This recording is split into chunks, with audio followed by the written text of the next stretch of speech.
नमस्कार, आप देख रहे हैं 10 का एजेंडा। मैं हूं आपके साथ ऋतु तिवारी पोखरियाल। बुलेटिन की शुरुआत करेंगे। पूर्व राज्यपाल केसरी नाथ त्रिपाठी का निधन हो गया है। 89 साल की उम्र में केसरी नाथ त्रिपाठी का निधन।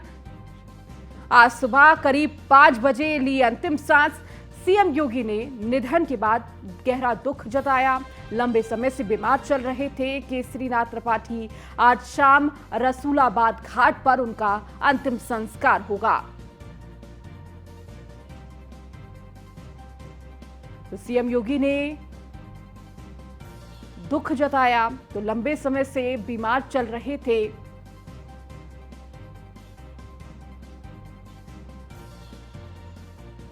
केसरी नाथ त्रिपाठी। तो सीएम योगी ने केसरी नाथ त्रिपाठी पूर्व राज्यपाल थे, उनके निधन पर दुख जताया। तो लंबे समय से बीमार थे और वहीं आज शाम 5 बजे तो कौन थे केसरी नाथ त्रिपाठी? केसरी नाथ त्रिपाठी ये एक अच्छे भारतीय राजनीतिज्ञ रहे हैं। जुलाई 2014 से जुलाई 2019 तक पश्चिम बंगाल के राज्यपाल के रूप में कार्यरत रहे। बिहार, मेघालय और मिजोरम के राज्यपाल के रूप में छोटे कार्यकाल में भी रहे हैं। तो त्रिपाठी भारतीय जनता पार्टी के सदस्य भी थे। इसके साथ ही वो 3 बार उत्तर प्रदेश विधानसभा के अध्यक्ष और बीजेपी उत्तर। तो केसरी नाथ त्रिपाठी का जन्म 10 नवंबर 1934 में हुआ।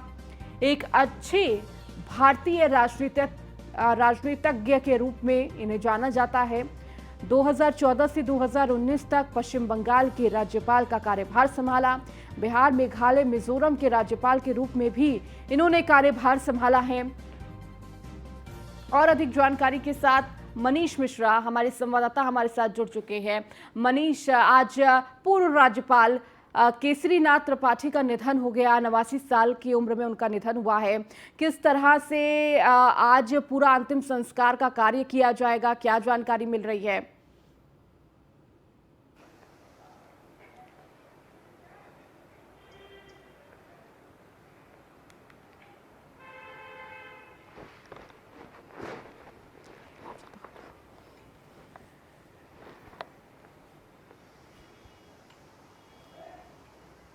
देखिए, आपको बता दूं केसरी नाथ त्रिपाठी के जाने से न केवल उत्तर प्रदेश की राजनीति बल्कि देश की राजनीति में भारतीय जनता पार्टी के लिए एक गहरा शोक है, गहरा झटका लगा। आपको बता दें केसरी नाथ त्रिपाठी न केवल उत्तर प्रदेश के विधानसभा के अध्यक्ष रहे थे 3 बार, बल्कि मिजोरम और बिहार और कोलकाता के गवर्नर के रूप में भी उन्होंने अपना कार्यभार संभाला था। बहुत ही सरल और सरल तरीके से अपनी बात को गंभीरता से रखते थे। कहीं ना कहीं जिस तरह से कार्यकर्ताओं के बीच में रहते थे, लगातार कार्यकर्ताओं के संपर्क में रहते थे, तब भी जब भी उनका लखनऊ का प्रवास होता था तो जो आम जन थे, जो उनके साथ के समय के जो विधायक थे, जो मंत्रीगण थे, वो जरूर उनसे मिलते थे और उनसे वो खुद मिलने के लिए कहीं ना कहीं उत्साहित रहते थे। तो आज करीब 5 बजे के आसपास उन्होंने अंतिम सांस ली है। मूलतः प्रयागराज के थे और अभी जो उनका शेड्यूल का जो उनका फ्यूनरल का जो शेड्यूल है, अभी उसकी पूरी तरीके से जो विस्तृत जानकारी है वो अभी शायद नहीं अभी उतना ज़्यादा क्लियर नहीं हो पाया। जैसे ही उस चीज़ की क्लैरिटी आती है हम तुरंत अपने दर्शकों तक बताएंगे। पर अभी की जो स्थिति है कि जो चाहे प्रधानमंत्री मोदी हो, अमित शाह हो, चाहे मुख्यमंत्री योगी आदित्यनाथ, समय समय पर उनका जो तबीयत का हाल होता था वो भी पूछा करते थे। और माना जा रहा है कि एक लंबी बीमारी के बाद एक बड़ा झटका, या कहें कि एक बड़ी जो नेता के रूप में, एक अपने जो वरिष्ठ नेता और अपने जो नेता जो होता है, जिसकी एक छवि होती है, उसको कहीं ना कहीं खोया है भारतीय जनता पार्टी की उत्तर प्रदेश यूनिट ने। जी बिल्कुल। और मनीष, आपके पास लौटूंगी। हमारे साथ जल शक्ति मंत्री स्वतंत्र देव सिंह हमारे साथ जुड़ चुके हैं। स्वतंत्र देव सिंह जी, आपका बहुत स्वागत है न्यूज़ 1 इंडिया पर। एक अपूरणीय क्षति के रूप में केसरी नाथ त्रिपाठी को देखा जा रहा है, क्या कहेंगे, किस तरह से उन्हें श्रद्धांजलि देंगे?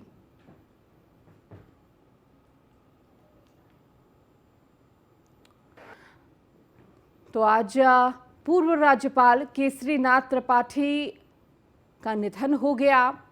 वो 3 बार उत्तर प्रदेश विधानसभा के अध्यक्ष भी रहे हैं। बीजेपी से उनका जो जुड़ाव है वो एक लंबे वक्त से उनका, अरे यार कान में बोला जा रहा है। तो बीजेपी की उत्तर प्रदेश इकाई के अध्यक्ष भी रहे हैं। तो 3 बार उत्तर प्रदेश विधानसभा के अध्यक्ष रहे। तो भारतीय जनता पार्टी के सदस्य भी थे। तो कार्यकाल जो उनका रहा, बिहार, मेघालय, मिजोरम के राज्यपाल के रूप में छोटे कार्यकाल के लिए अतिथि प्रभार भी था। हमारे साथ लगातार मनीष जुड़े हुए हैं। मनीष, उन्हें हर कोई, देखिए, भारतीय जनता पार्टी से जुड़ा हुआ कार्यकर्ता हो या कोई बड़ा चेहरा हो, हर कोई उन्हें श्रद्धांजलि दे रहा है, अपने अपने तरीके से याद कर रहा है। और कहीं ना सिर्फ भारतीय जनता पार्टी ही नहीं, राजनीतिक जगत में जितने भी लोग हैं जो एक लंबे वक्त से राजनीति में हैं, वो बहुत बखूबी से उनको जानते हैं। देखिए, निश्चित तौर से जिस तरह से केसीनाथ त्रिपाठी की बात करेंगे तो उनका अगर आप कार्यकाल देखेंगे, उत्तर प्रदेश की विधानसभा का अध्यक्ष होना और साथ साथ आप जब वो प्रदेश के अध्यक्ष थे, भारतीय जनता पार्टी के प्रदेश के अध्यक्ष भी रह चुके, तो उस समय की जो राजनीति थी तो वो कहीं ना कहीं वो भारतीय जनता पार्टी के अनुकूल नहीं थी। आपकी 2014 की बात की अगर भारतीय जनता पार्टी देखेंगे तो वो डिफरेंट है। और जब केसीनाथ त्रिपाठी लोग की समय की जब भारतीय जनता पार्टी थी और जब वो विधानसभा अध्यक्ष थे, जब वो यहाँ पे प्रदेश अध्यक्ष थे, तो आप देखेंगे तो वैसी अनुकूल परिस्थितियां नहीं थी भारतीय जनता पार्टी की। उसके बीच में भी उनकी एक छवि थी कि अपनी एक बहुत सहज सरल तरीके से अपनी बात रखते थे और दमदार तरीके से अपनी बात को मनवाते थे। साथ ही साथ हम देखेंगे जो उनका कार्यकाल रहा है, जो महामहिम राज्यपाल का जो कार्यकाल रहा है, वो भी आप देखेंगे तो नॉर्थ ईस्ट, मिजोरम, मेघालय, बिहार, पश्चिम बंगाल, जहां पे भारतीय जनता पार्टी की स्थिति हमेशा से अच्छी नहीं रही है, वहां पे आपको विपरीत परिस्थितियों के बीच में आपको अपना कार्यकाल चलाना पड़ता है। तो कहीं ना कहीं वो भी आपने देखा गया था कि ऐसे सरल और सौम्य जो स्वभाव के लोग होते हैं, जो अपनी बातों को स्पष्ट रूप से कह सकते हैं और अपनी स्पष्ट रूप से मनवा सकते हैं, तो कहीं ना कहीं एक बेदाग छवि वाले केसीनाथ त्रिपाठी थे। अपनी बात को बहुत सरलता से, सहजता से अपनी बात रखते थे और दमदार तरीके से अपनी बात को मनवा सकते थे। उनकी बात को कोई टालता नहीं था। और यही शायद उनके अंदर की जो एक कहते हैं सौम्यता या सरलता, कहते हैं कि एक इतनी पद पे, इतने बड़े पद पे होने के बाद भी जब भी उनका लखनऊ प्रवास होता था या प्रयागराज में आते थे अपने पैतृक निवास पे, तो कहीं ना कहीं लोगों के बीच में उनका जुड़ाव होता था। पुराने नेता थे तो पुराने लोगों के बीच में उनका बहुत ज्यादा लगाव था। नए लोगों से, जो नए कार्यकर्ता आते थे, उनसे भी कहते थे संगठन को कैसे मजबूत किया जाए, उसकी जो टिप्स होती थी वो कहीं ना कहीं देते थे। राजनीति में रणनीति कैसे बनाई जाए, इसकी बहुत माहिर थे केसीनाथ त्रिपाठी। और उनने उस विषम परिस्थितियों में भारतीय जनता पार्टी की अध्यक्षता की है, जब उत्तर प्रदेश में भारतीय जनता पार्टी की जो स्थिति थी वो उतनी ज्यादा अनुकूल नहीं थी। तो कहीं ना कहीं जिस हिसाब से केसीनाथ त्रिपाठी ने अपना पूरा जीवन बिताया है और जिस तरह से भारतीय जनता पार्टी के लिए एक आम कार्यकर्ता से लेकर अपना जीवन जो शुरू किया था, उसमें अध्यक्ष रहे, विधानसभा अध्यक्ष रहे और महामहिम राज्यपाल का काम किया, तो कहीं ना कहीं अपनी छवि को लेकर अपने निष्ठापूर्वक और भारतीय जनता पार्टी के एक सच्चे सिपाही की तरह उन्होंने काम किया था। और आज जब उनको याद किया जा रहा है तो उनके कामों की वजह से याद किया जा रहा है। तमाम नेता, अगर हमने देखा, मुख्यमंत्री योगी आदित्यनाथ ने उनको शोक संदेश नेता पत्र की, उनके जो कार्यकाल था उसको याद किया और कहीं ना कहीं उनकी जो जीवन शैली थी, जिस तरह से वो जीवन शैली को अपनाते थे, उसको कहीं ना कहीं याद किया। दोनों डिप्टी सीएम ने, तमाम मंत्रीगण ने अपनी शोक संवेदना में उनको अपने जो काल था, जो उनके साथ बिताया वो समय है, उसको कहीं ना कहीं देखा गया है कि उसको कहीं ना कहीं मिलाते हुए, याद करते हुए उनको अपनी शोक संवेदना प्रकट की। तो एक गहरी एक गहरा शोक है भारतीय जनता पार्टी के उत्तर प्रदेश की यूनिट में और ना कि पूरे देश में। जिस तरीके से एक शोक की लहर है कि वरिष्ठ नेता थे, एक सरल और सौम्य नेचर के एक नेता थे और बहुत ही सहजता से लोगों को मिलते थे। तो अब केसीनाथ त्रिपाठी जो अपनी सरल और सहजता से मिलने के लिए माने जाते थे, अब वो इस दुनिया में नहीं है और अपने कार्यकर्ताओं को, अपने जो पार्टी के पदाधिकारी हैं, जो लोग थे, उनको जो उन्होंने सीख दी है, वो खाली स्मृति शेष उनके साथ रह जाएगी। जी बिल्कुल मनीष, और देखिए उनकी इसी छवि को हर कोई याद कर रहा है, किस तरह वो सरल स्वभाव के थे। चूंकि आज 5 बजे उनका अंतिम संस्कार की पूरी प्रक्रिया बताई जा रही है, इस दौरान कौन से बड़े चेहरे, राजनीतिक चेहरे वहां पर पहुंच सकते हैं?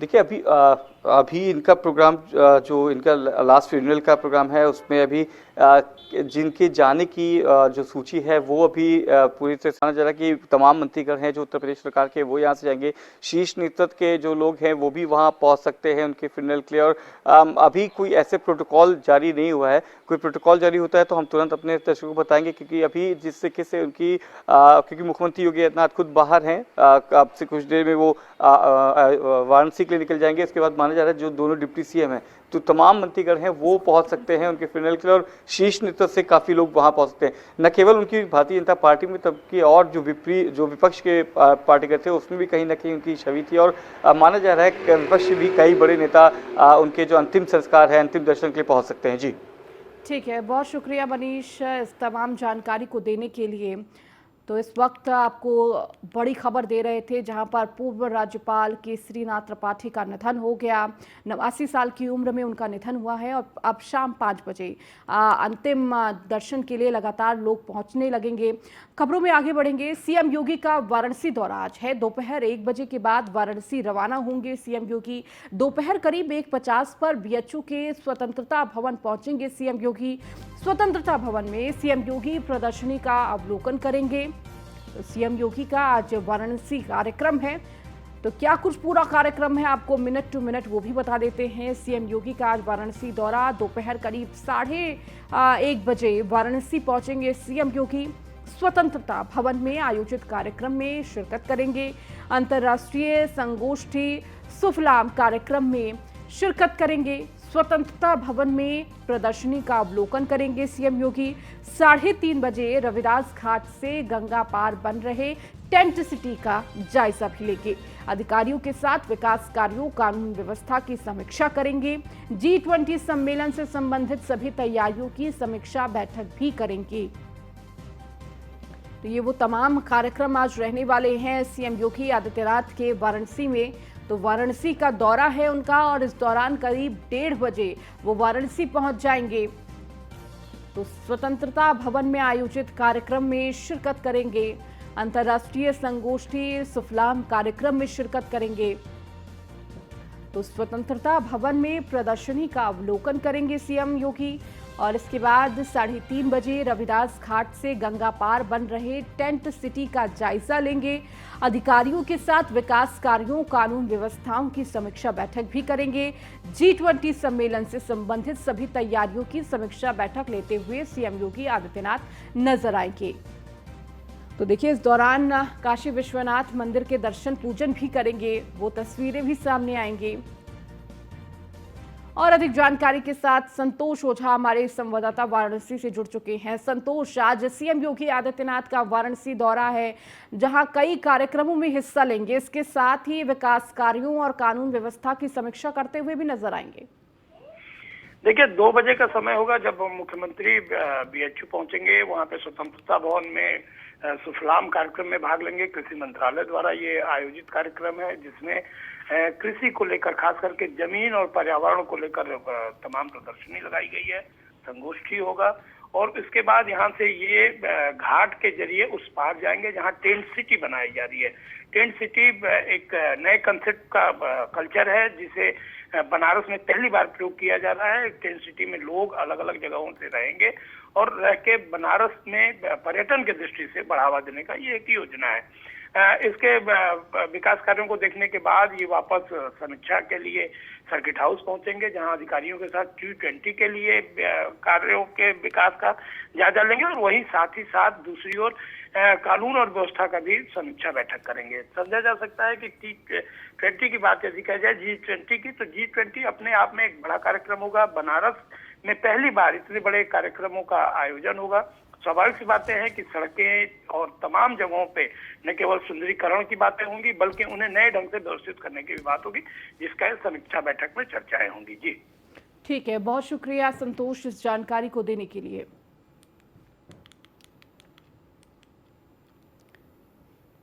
खबरों में आगे बढ़ेंगे। विशेष टीकाकरण अभियान का आयोजन 9 जनवरी से 20 जनवरी तक होगा आयोजित। 5 साल तक की आयु के सभी बच्चों को MR वैक्सीन की 2 डोज और अन्य न्यू वैक्सीन दी जानी है। विशेष टीकाकरण 3 चरणों में होगा आयोजित। पहला चरण 9 जनवरी से 23 जनवरी 2023 तक होगा आयोजित, तो दूसरा चरण 13 से 24 फरवरी 2023 और तीसरा चरण 13 से 24 मार्च 2023 तक आयोजित होगा। तो 5 साल तक की आयु के बच्चों के लिए ये टीकाकरण पहला चरण 9 जनवरी से शुरू होगा, 23 जनवरी तक चलेगा। इसके साथ ही दूसरा चरण 13 से 24 फरवरी तक चलेगा, तो तीसरा चरण 13 से 24 मार्च तक चलेगा।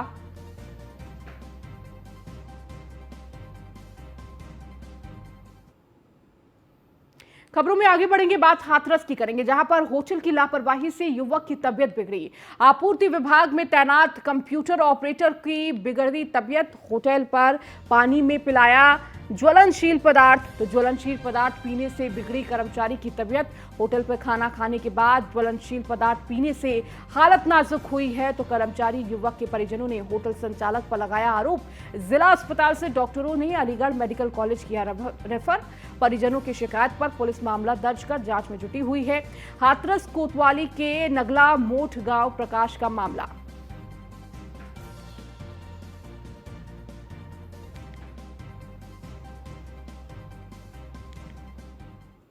और अब खबर आगरा से है, जहां बुजुर्ग महिला की मौत के बाद हंगामा देखने को मिला है। परिजनों ने हॉस्पिटल पर लापरवाही का आरोप लगाया है। चौहान हॉस्पिटल में 64 वर्षीय वृद्ध महिला की मौत।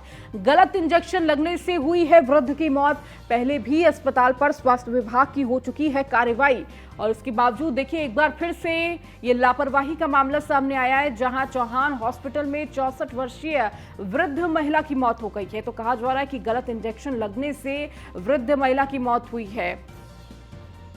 तो पहले भी अस्पताल पर स्वास्थ्य विभाग की कार्रवाई हो चुकी है, और देखिए उसके बावजूद लगातार जो मामले हैं वो थम नहीं रहे।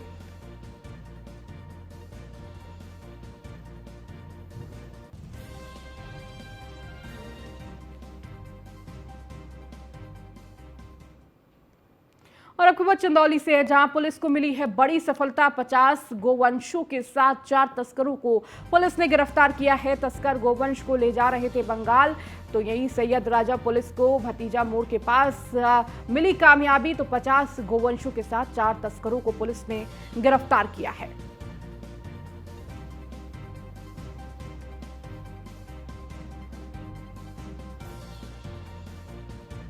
सैयद राजा पुलिस को भतीजा मोड़ पर यह कामयाबी हासिल हुई है। तो पुलिस को यह बड़ी सफलता हाथ लगी है।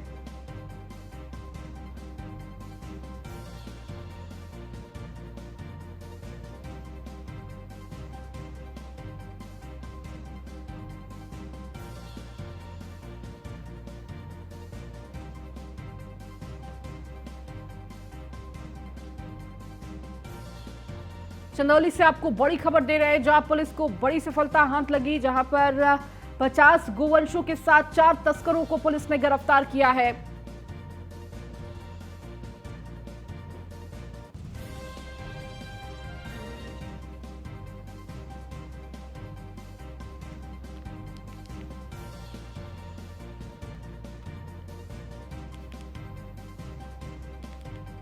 तो लगातार गौ तस्करों की गिरफ्तारी पुलिस लगातार कर रही है और शिकंजा कसने पर लगी हुई है। और इस दौरान 50 गोवंशों के साथ 4 तस्करों को गिरफ्तार किया है। और ज्यादा जानकारी के साथ रामकुमार हमारे संवाददाता हमारे साथ जुड़ चुके हैं।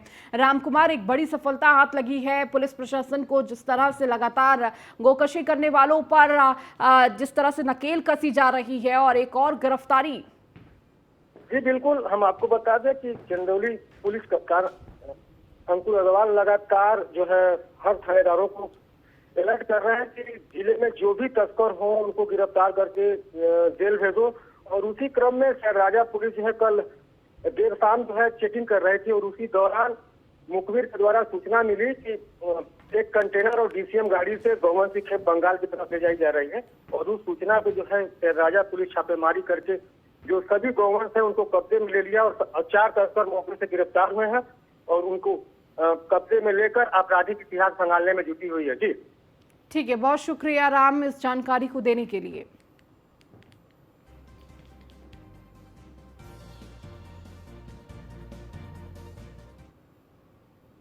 और अब खबर आगरा से है, जहां पुलिस को मिली है बड़ी सफलता। पुलिस ने 25-25 हजार के 2 इनामी बदमाश को गिरफ्तार किया है। गैंगस्टर एक्ट में फरार चल रहे थे दोनों आरोपी। पकड़े गए आरोपियों के पास से अवैध हथियार बरामद हुआ है। तो शमशाबाद पुलिस ने ठेरई गांव से गिरफ्तार की है।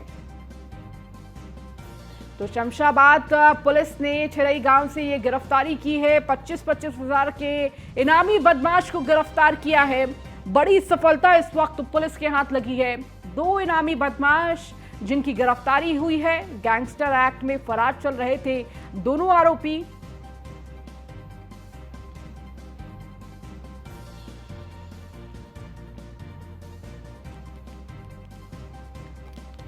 तो पुलिस को मिली है बड़ी सफलता। आगरा में गैंगस्टर एक्ट में फरार चल रहे थे दोनों आरोपी, जिस पर 25-25 हजार का इनाम घोषित था और ये वांछित आरोपियों की गिरफ्तारी हुई है। तो पकड़े गए आरोपियों के पास से अवैध हथियार भी बरामद हुआ है।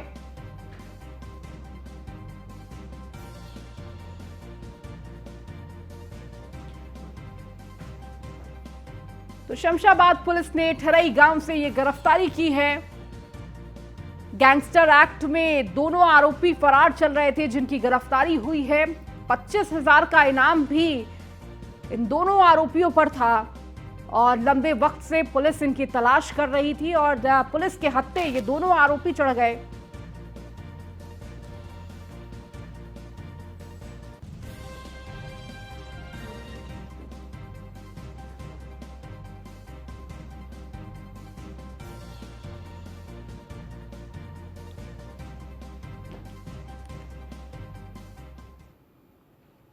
अब खबर हमीरपुर से है, जहां अधेड़ का शव मिलने से हड़कंप मच गया। नाले में अधेड़ का शव मिलने से मचा हड़कंप। मॉर्निंग वॉक पर निकले लोगों ने पुलिस को दी सूचना। पुलिस ने शव को कब्जे में लेकर पोस्टमार्टम के लिए भेजा। तो पुरारा थाना क्षेत्र के सिवानी गांव का मामला। मॉर्निंग वॉक पर निकले लोगों ने पुलिस को सूचना दी। तो अधेड़ का शव मिलने से हड़कंप मच गया।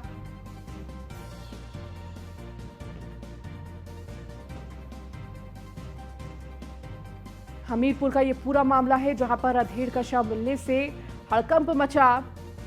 नाले में अधेड़ का शव मिलने से ये हड़कंप देखने को मिला।